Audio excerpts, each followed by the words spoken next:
thanks for taking the time to chat with me, Cam. I really appreciate it. Really excited to have an opportunity to talk to you about sort of your art practice, and obviously you're a multidisciplinary artist as well. Being involved with music, and you've been in Edmonton for quite a while, and you sort of know like the art scene and all that stuff. And obviously you have a bit of a connection from back when I was in school and you were working there. So I just thought it'd be really cool to chat with you, and I'm glad you decided to say yes.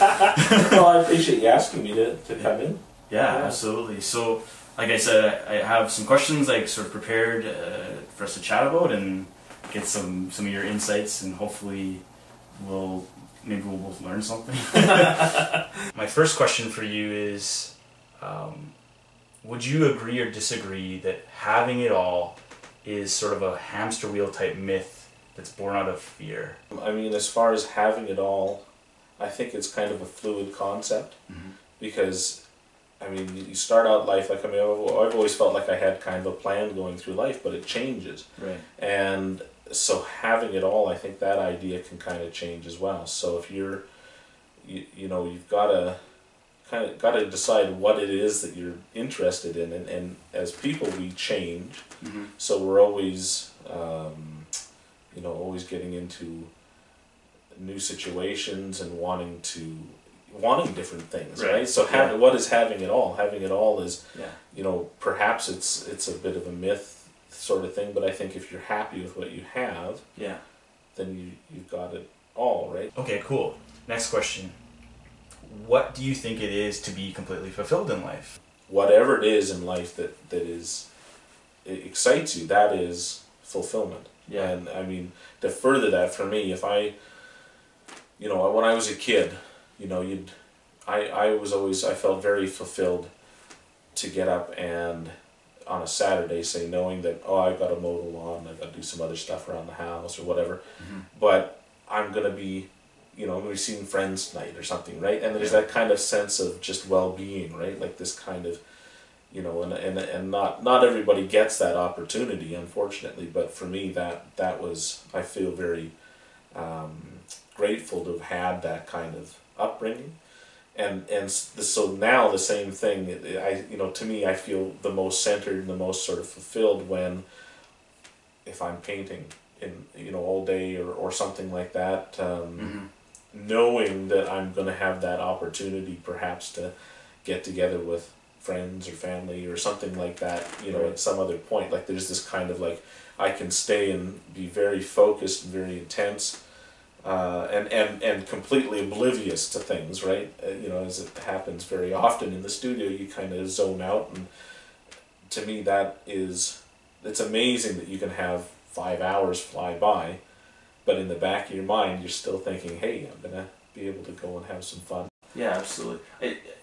I just had like this interesting little anecdote that I wanted to bring up. I don't know, I'm sure you've heard of this. Maybe you haven't, but regardless, I'll talk about it. Have you ever heard the Pomodoro technique? I think so, but so the way that it works is, if you want to be efficient, and like that's a big thing for me in life, is always trying to find like life hacks and stuff like that. And this technique is, if you want to be creative and efficient and productive, spend 25 minutes on something, time yourself, and when that 25 minutes is up, you take a 5-minute break and do like whatever, and then you go back for another 25 minutes and do that same thing again. And so what you're describing there with your interests and your hobbies and your passions and all that, you're saying, I do this thing, and then I have another thing that I can do for a bit if I get like frustrated or whatever, and then I go back to it. And I think it's a similar strategy. I found for myself at least that is true.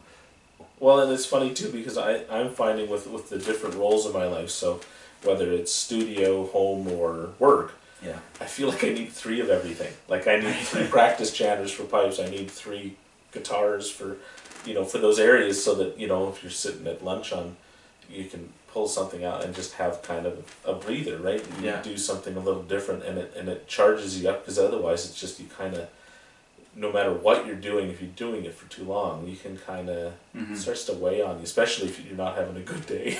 Can you name for me 3 things that you do daily that are important in your life but have no real direct impact on your work life or your personal life?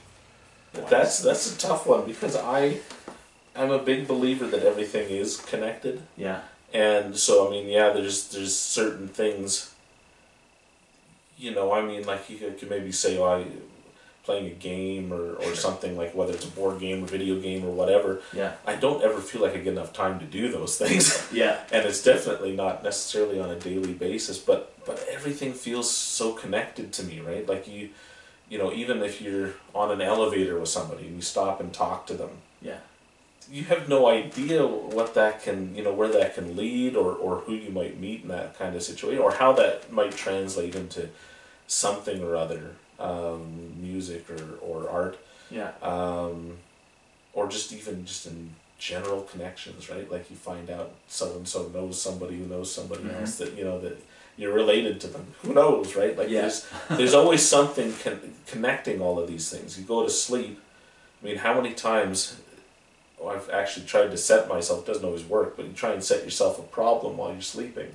Yeah. You know, and you think, well, I've lost a book or I've lost something, and in the morning sometimes you have an answer, right? Like there's always, so you can't even say sleeping is something you do every day that doesn't have any impact on it. That's good, I like that. So you totally ignored what I said, but you still came up with a good answer. Well, I mean, honestly, to sit and think about it, three things that I do in a normal day.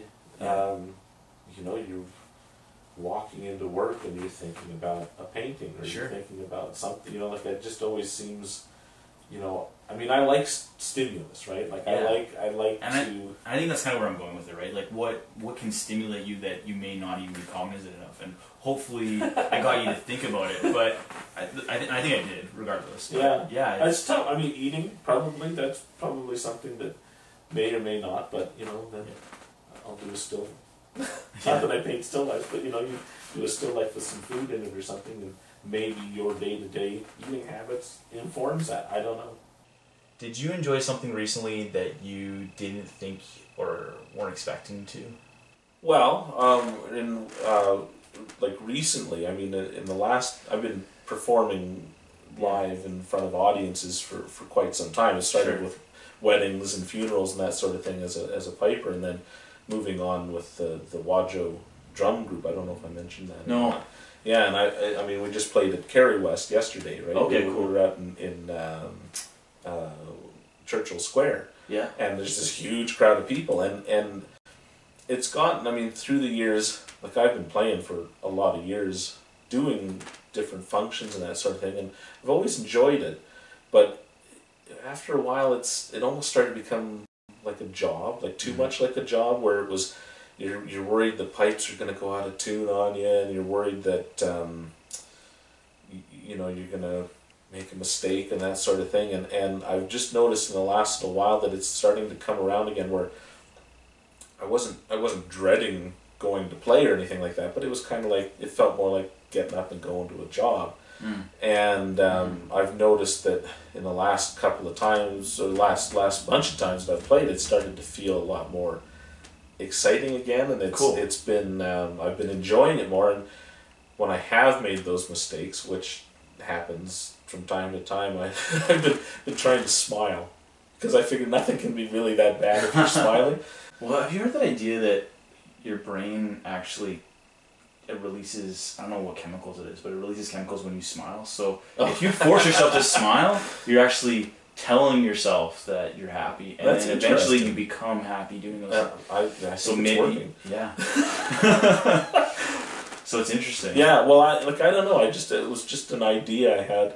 Well, or I heard somewhere or something, but I just thought, maybe I heard about that. I don't know, but this idea that, you know, if you do kind of just brighten up a little bit, maybe everything, life doesn't seem so bad. Well, it just can't, even a little error can't be that bad if you can laugh about it. Yeah.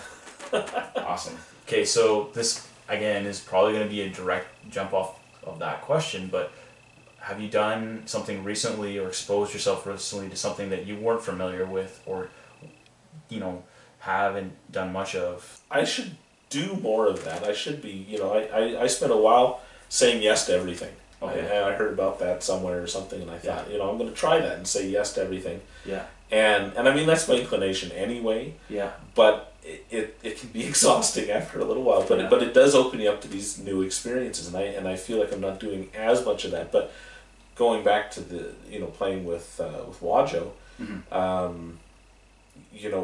we're doing something familiar to us. So we've got the group up on stage or wherever practice. Yeah. And we're doing something that's familiar to us, but when you get into these different performances, that's, and it's been like that. That's one of the exciting things about those performances, even solo ones, that you go into it and you're never quite sure. And it can make you anxious a little bit, especially if you're not getting an answer as to where I need to be, what I need to do. Yeah, of course. But that's kind of an exciting aspect of the unknown. So you know what you're going to do, but you're just not quite sure how it's going to happen.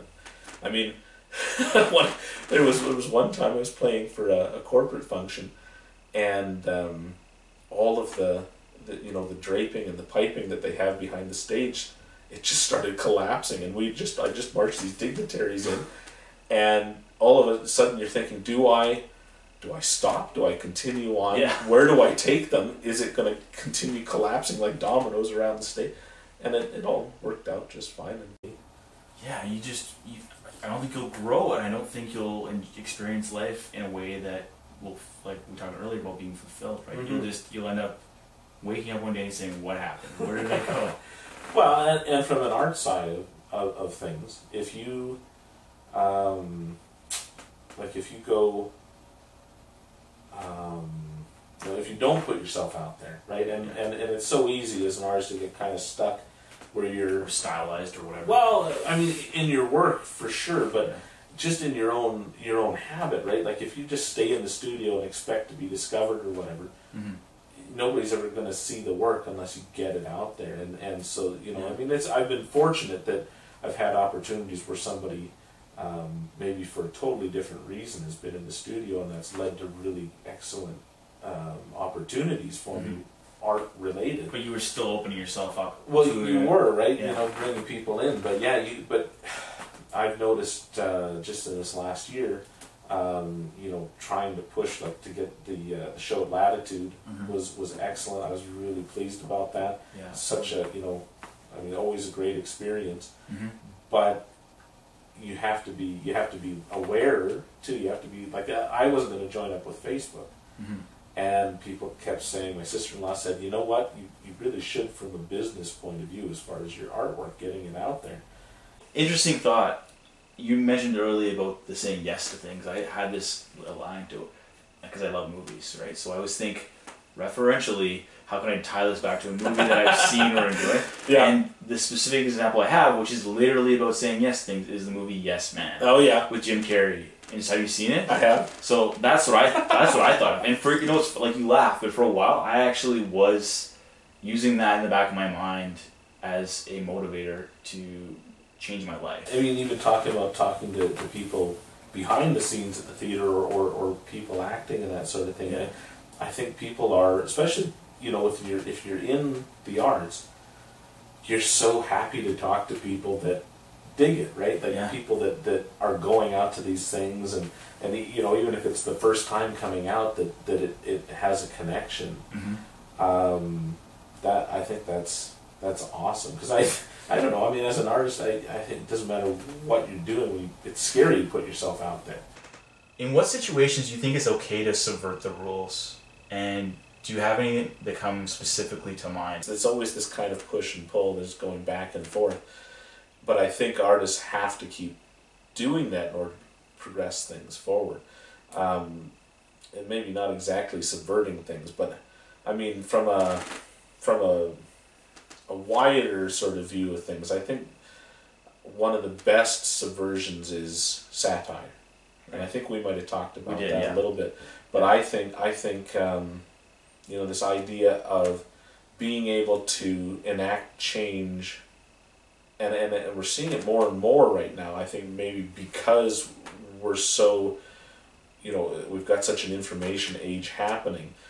But this kind of idea that somebody can fight you tooth and nail, and you might not ever get their point of view, but if they can kind of hold up this subvertive mirror against you and say, this is kind of what you look like when you're being angry about it, and maybe we need more of a dialogue. And I think that's, you know, humor, like humorists and that sort of thing. I think that's a really excellent development in the world right now. People like Jon Stewart and that sort of thing, that they're able to enact change. They say they're not trying to do that. Right. He does anyway.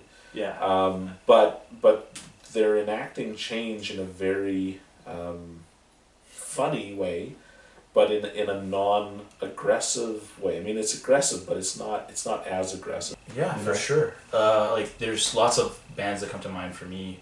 Like, there's Flight of the Conchords, and for hip hop, there's Childish Gambino. Like, I'm sure we've both heard this idea, but for artists, you know, we look at the world through a lens that sort of, it's almost like soothsaying or soothsaying or whatever it is. Like, you're looking forward and you're seeing something that other people don't see immediately in the future. We're sort of not prescribing, but we're enacting things as they're happening, or talking about things as they're happening, and sort of giving a cultural lens.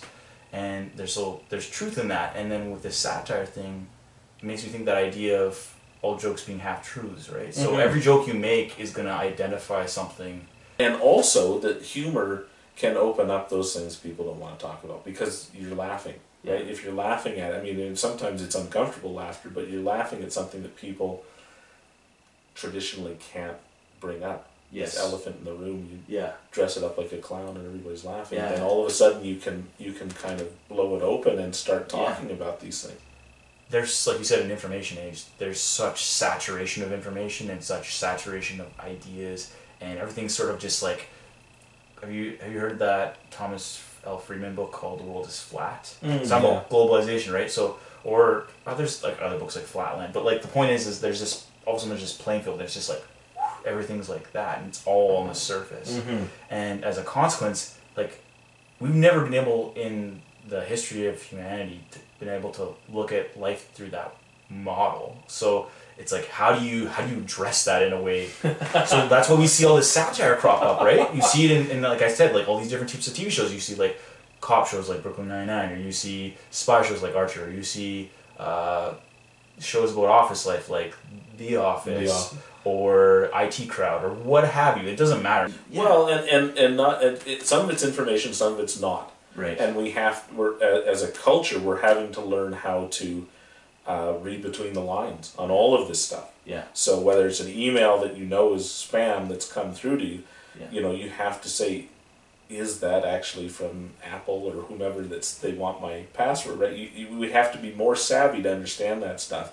And then the satire takes it to another level, and you have to be savvy enough to read through what they're saying. You know, and I think to understand that this comment can be funny, but it has another level to it, and it maybe has another level to that, and that, you know, that widespread, I think it's just a natural outcome of that widespread media thing. The other outcome to it is anxiety. I think we've got, you know, you need to laugh at some of this stuff, because the other side of it is this kind of, this crushing thing. Well, what you're hearing about all this stuff that's happening all around the world, and it used to be, you know, you'd hear about stuff that was happening in Edmonton, and when it was a big story and a scary story, that was the story of the day. That was the story of the day, and you had to process it, and you had to kind of internalize it and deal with it, and then kind of move on with things. But now we're hearing about the same kind of horror stories from all around the world, and that's good to be aware of these things, but it starts to weigh on people, and you start to feel like, again, you're being pulled in all these different directions. Who can I help here? Where, you know, how can I help this? And I think if you don't laugh at stuff once in a while, if you don't try and find a way to sort of cope with all of this stuff, people shut down. You can't deal with all of this, so you can't deal with any of it. On the lighter side of life, what makes something special or sacred to you personally? And what are some of the characteristics of something that's sacred as an object or a practice or a person? I think if you put part of yourself into something or project it onto something, that's partly what makes something sacred. I mean, if you've got a person or an item or that sort of thing, the characteristics of it, I'm thinking you would be, you know, if you were kind of anxious without them, or, you know, you kind of like, you know, an art practice, like I think I said before, I get kind of antsy if I haven't been in the studio for a couple of weeks. Right. And I don't know that it's sacred exactly.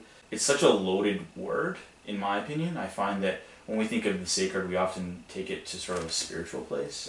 And I don't think that that necessarily is the only definition for that word. I think sacred can just mean a high value. It's like the highest. It's like that idea of friendship. So now we have, again, I'm like obviously not that much older or younger than you or anything like that, but like we're a similar age group, maybe slightly different generation. But when I was little, you used to have a best friend, and that was the word you used to describe someone who's like your most important friend. What I've noticed now is lots of people are even taking it a further step. They're saying like, well, this is my best year, this is my best friend forever, BFF, or something like that. And it's this hyper, again, back to the idea of saturation, this hyper saturation of friendship through models like Facebook, where it's like all of a sudden everyone's your friend. Even just your acquaintances become your friends. People who you wouldn't necessarily call your friends, but you have to say this is my person, my friend, because the technology and the language and the terminology is sort of saying that, right? So we don't necessarily. I don't think anyone has 1,400 friends. Like, I mean, maybe you do, but maybe in a very loose way. So so with that idea, with sort of, that was kind of a tangent, but with the sacred, it's like, I think the reason why we do that is because we want to elevate that word of like something being important to you even more so. You know, when you get into Facebook, like it's not exactly spiritual in a way, but you start dealing with that many friends. What I've noticed with it, and I'm kind of segueing here, but what I've noticed with Facebook is, you know, I've got, you know, however many friends that I've got on there now, and I'm very pleased to have them as friends. But it's almost like it becomes almost like a social interaction with people that you know in person. Which I wasn't expecting it to be like that, where your language changes a little bit depending on who it is you're talking to. Oh yeah, for sure. You know, like if it's somebody you're closer with, you'll give them something that's you know, a little more relaxed or something like that. And if you're not, maybe not as close, or if you have a bit more respect for that person, you'll definitely sort of change your tone just a little bit. You don't want, because I mean that's one of my, and I mean this is nothing to do with the question, but that's one of my big issues with the written aspect of emails before and then now Twitter and all these things, is that it's such a high potential for somebody to misconstrue it. And I think that's all part of us being more savvy as far as reading between the lines. Like, okay, another really small anecdote, but it's kind of funny. So my girlfriend is very good at making those emojis and using them like all the time. Like from scratch? Yeah, like she'll just like come up with stuff and like it's fun. So like generally like our texting conversations, like they feel like as if we're talking to each other in person, right? Like I get that comfortability. But if she's having an off day or I'm having an off day or whatever, and those emojis go away, the tone totally shifts, right? And it's like, it's crazy because it's like you said, it's such a minefield of language. Yeah. And with all these different variables of like 122 character limits and things like that, it's like all of a sudden you have to become an expert in language in a way that, you know, I'm sure linguists probably never imagined even like 10 years ago. Yeah. Right? Absolutely. It's just it's crazy. But it's interesting because, I mean, you know, like my wife and I, if we're just messaging back and forth, you know, I still prefer to talk to her on the phone, but you know, if we're messaging back and forth, like it's so funny how I'm just so used to her. I can almost hear her saying it, right? Yeah. And certain friends, I guess, are probably the same way. It's amazing. We've kind of gone totally off that question. No, it's okay, because you know what? Like, in a way, talking about something being sacred, I think language is one of those things that is sacred, and like, not to come across like cheesy, but like it's one of the formative components that separates us from animals, right? Yeah. For your own personal life, is there any point in your life that you if you were to like go back and look at it, would you take that opportunity to reevaluate? And how would you reevaluate? My concern with that, like, I don't know that I would do it. I think I'd probably be more of an observer. Yeah. Simply because, again, if everything's connected, you get the butterfly effect. And what happens, what changes if you change that one little thing, right? And I would be concerned. I've always felt very content with things, you know, even when they were maybe not perfect. I've always enjoyed life, and I would hope that looking back on those things, and I tend to do that a lot. You know, especially you hear a song or something. That's such a transporter, being able to hear music, and it takes you right back to a spot. And you can almost feel the sunshine of certain moments when you hear a certain song or something. And I think that can also be a double-edged sword, depending on, you know, what you have a connotation with a certain song. But you know, I don't think it would change anything. I think I would probably protect it. I would probably, there's some things that, you know, you would hope a better situation for other people. That's good. Yeah, it's funny because, you know, people often, well, not people often, but me, for example, when I've gone on a fair few dates, like I mentioned, because I came out of a long-term relationship, and one of the things I did is I would ask the women I was going on dates with, like, what superpower they would pick, and they'd always ask me, okay, so they'd say whatever they said, and they'd say, okay, well, what would you pick? And I would say I would have the ability to travel through time. And I kind of cheat because I have a specific time travel thing in mind, which is this movie called About Time. I'm not sure if you've seen it. Oh, I've heard of it, yeah. It's fantastic time travel movie. It's very, very intimate, very special connection between this boy and his father, and then it's a love story too. But I think the major connection is the story between the boy and his father. And I don't want to ruin the movie for you. No, I'll check it out. But I'll just tell you the reason what I like about it is that the father's take on time travel is that he would actually go back in time and read books and read tons of books because they can only go back in their own life. So he used that ability to go and just increase his knowledge and understanding of things. And especially books that he loved, he would reread them 3 or 4 times. Yeah. And just copious amounts of information that he absorbed. Well, I mean, we all have these things that weren't so great. I think I've been lucky that I tend to collect the things, like I tend to remember the things. My filter catches the good things. Yeah. And that, to me, if I could go back and re-experience some of them, you know, I don't know that I'd want to be trapped in just knowing what's going to happen, but it'd be nice to go back and be able to re-experience a day here or there, and that, I think that would be very cool. I've kind of been dodging this question for a bit, and it's been on the back of my mind. And like whenever I do these interviews, I always kind of have like secret motives to why I'm asking these questions. But like, what do you think of dichotomies? And again, I kind of teased this idea when we first met initially. But what do you think of the idea of things that exist in sort of tandem with each other, especially in popular culture? And how do you sort of address that? I think, not to like put words in your mouth, but your art, I think, does that in a way. I mean, there's a voyeurism happening and we've always been people. I think we've always watched other people as humans. We tend to look at what other people are doing. Yeah. But it's so voyeuristic right now. That's the other side of this. You know, the internet reality that we're in is that we're constantly watching other people, and you know, I think that can't help but come into the work. I mean, the paintings I'm working on, it feels to me like they're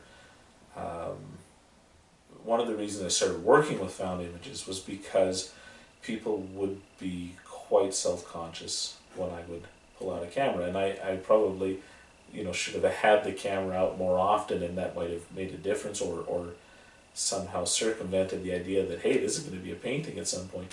But people would get very self-conscious, and I think that by going around you know, and finding images from different eras and different places, I think that has helped to make them a lot more natural and a lot more like what we're seeing in the mass conscious right now. You know, I just think that's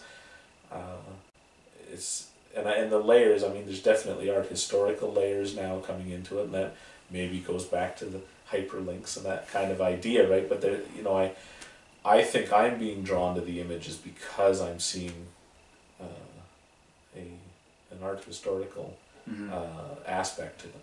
Cool.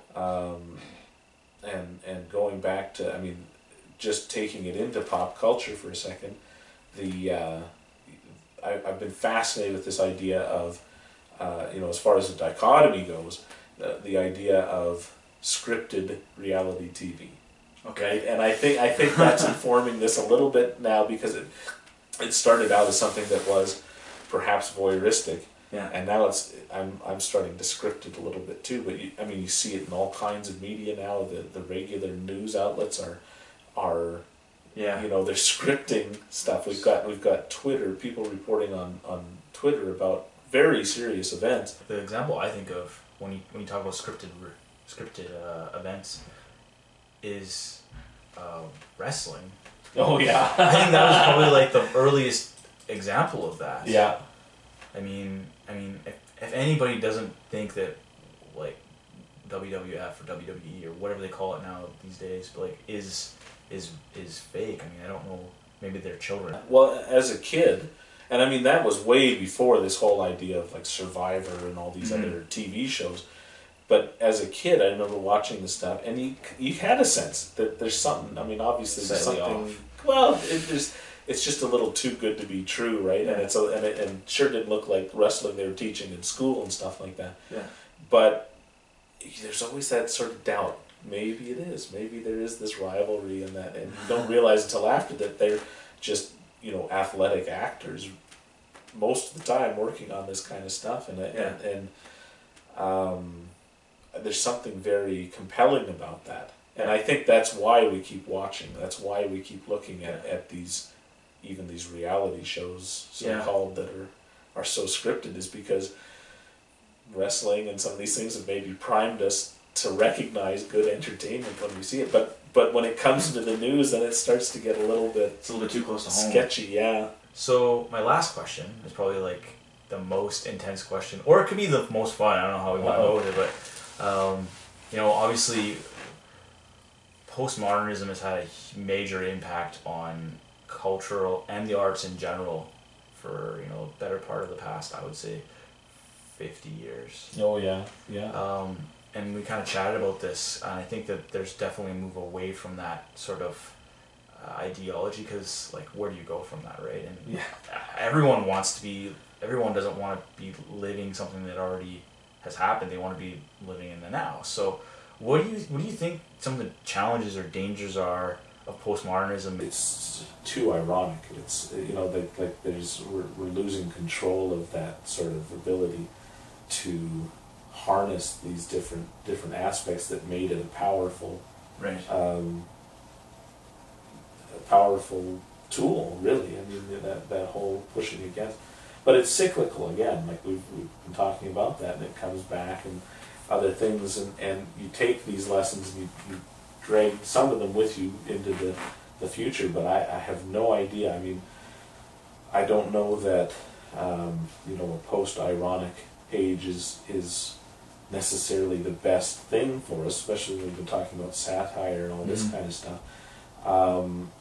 But I think we could stand a little bit more integrity, a little bit more heart in things, like a little bit more sort of maybe intuition from the artist, instead of a little less calculation. Yeah. Maybe. You know, that's something I'm guilty of. I could stand to be, you know, going a little bit more with my gut sometimes. Yeah. But I could see those being new avenues to explore. Yeah. Yeah. Great. It's a complex. I mean, it took me years to sort of get even a decent handle on postmodernism. I remember when it was first brought up to me in school and thinking, what? Like, you know, like it was just such an interesting topic. Absolutely. And you know, I do think there's there's going to be echoes of it, whatever is happening next. Right. I think another thing too, I think that would be good, perhaps, is you know, not a return to crafts, but the craftsmanship. This idea of you know, sacred objects. You know, bringing Sure. bringing. So the whole conversation is kind of going like. Well, yeah, and I think that's going to be the cycle of art, regardless. You know. Yeah, for sure. Well, I think this has been a very interesting conversation, Cam. I hope so. I've enjoyed it. Yeah, I like enjoyed picking your brain and getting a little bit more insight into what makes you tick, and I think hopefully, you know, people will look at your art and see sort of see what I saw, which was that you have very, very nuanced ideas that you're trying to play with, and that layering that we were sort of discussing, I think for sure happens with what you do, and I think you're a really good person to chat about this idea of balancing the sacred versus, you know, subversion and things of that nature, and I don't know, I really enjoyed it. So. Awesome, me too. It's been awesome. That's all. Right. Thanks very much. Yeah, thank you. Awesome. Yeah. Great. So. All right. Well, that was awesome.